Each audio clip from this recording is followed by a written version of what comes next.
Hi, my name is Elizabeth Halsell, and I'm currently enrolled at Eastern Kentucky University in the Rural Family Nurse Practitioner program.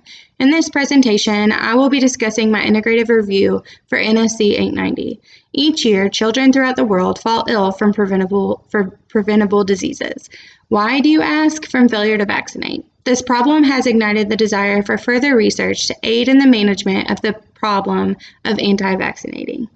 Children ages 2 and younger are at increased risk for infectious diseases, including sepsis, pneumonia, and meningitis.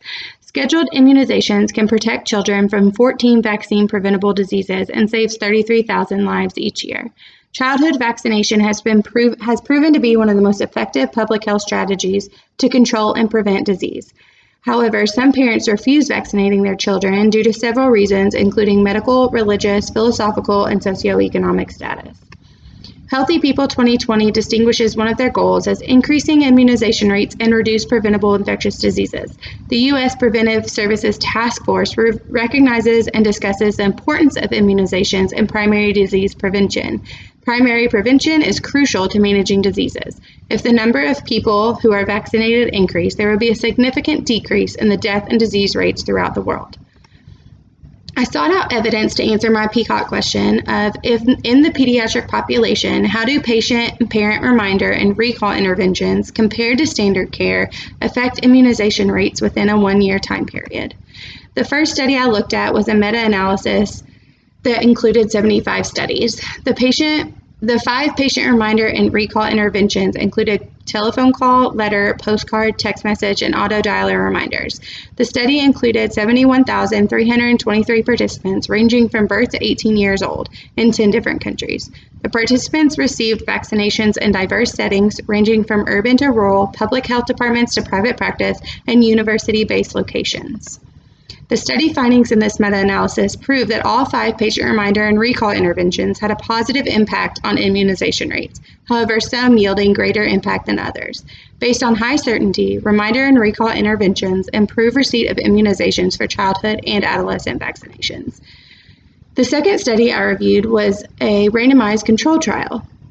The goal of this study was to determine if the use of a simple intervention package can have a significant increase in influenza vaccination rates.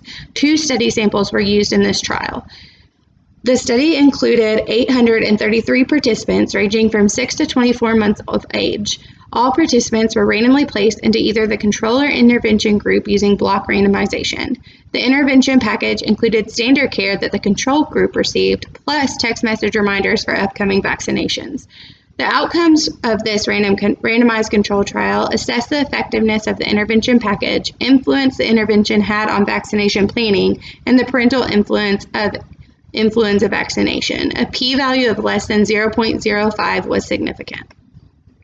The study findings proved the intervention package improved influenza vaccination rates 22% in children 1 year of age and 25% in children 2 years of age, with a p-value of less than 0.001.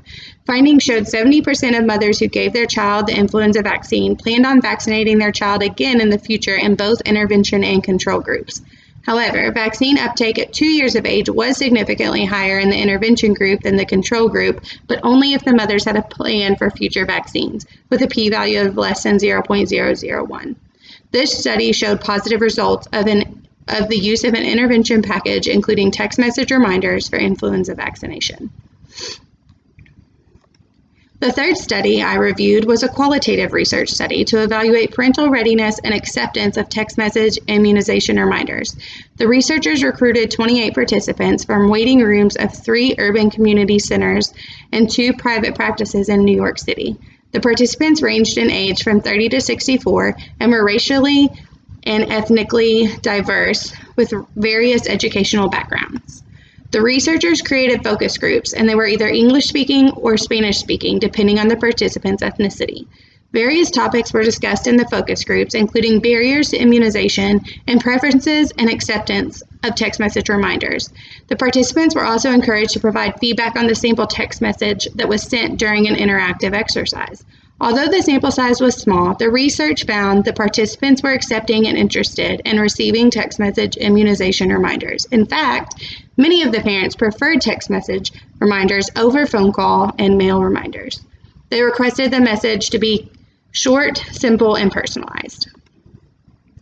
The goal of the advanced nurse practitioner is to provide holistic and comprehensive care to all patients. Infants and children cannot advocate for themselves, and it is the responsibility of the advanced nurse practitioner to be their voice and promote their health and well-being. Based on research provided in this integrative review, immunization reminder and recall interventions should be implemented into practice. As a primary care family nurse practitioner, implementing these interventions is crucial to promoting health and wellness in patients. My proposed intervention is to implement patient reminder and recall interventions to increase immunization rates.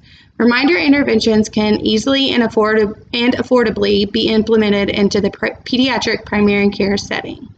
Designate an employee in an office to generate a list of upcoming and overdue immunization for patients and implement the intervention via phone, text message, postcard, letter, or auto dialer. Research completed during this review does show that text message is the most influential. So make these text messages short, simple, and personalized. Reminder interventions can easily and affordably be implemented into the pediatric primary care setting. Thank you for listening and have a good day.